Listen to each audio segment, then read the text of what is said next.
We're in a kind of a post-colonial situation, number of generations on now, where we've had, let's say, almost 100 years of independence. We've had the 1930s, 1950s, 1980s, and now massive waves of emigration. So who leave? The shabab, to use the Arabic term, the young people leave.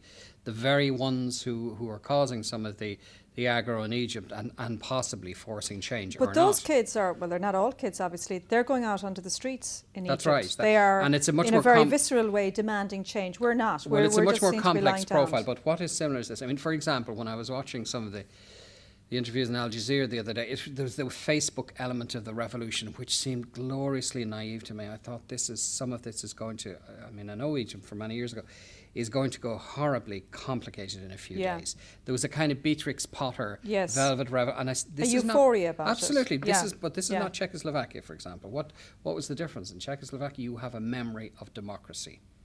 You know, before communism fell, there was a sense of democracy from the generation or two generations before.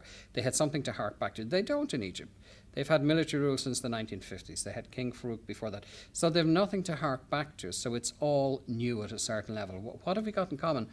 We've got that adolescence of new nations in common.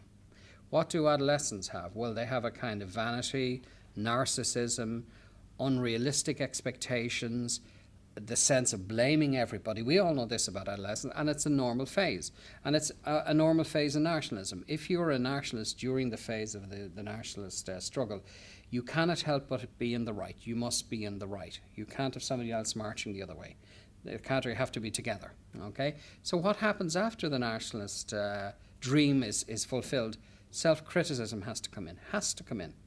Right? It's no longer valid to blame the British if the water pipes are leaking in Dublin because we don't have enough capacity. That's our fault.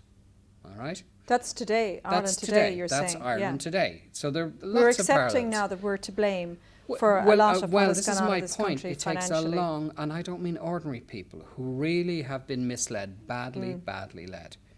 I mean, as a people, it takes a long time, generations. I mean, Zimbabwe is the absolutely basket case example for ordinary people to begin to take on the mantle of independence, of responsibility. So you take the 15-year-old narcissist who blames everybody else and so on, is highly... That's fine at 15. Yeah. If somebody's behaving like that at 22, it's psychopathology.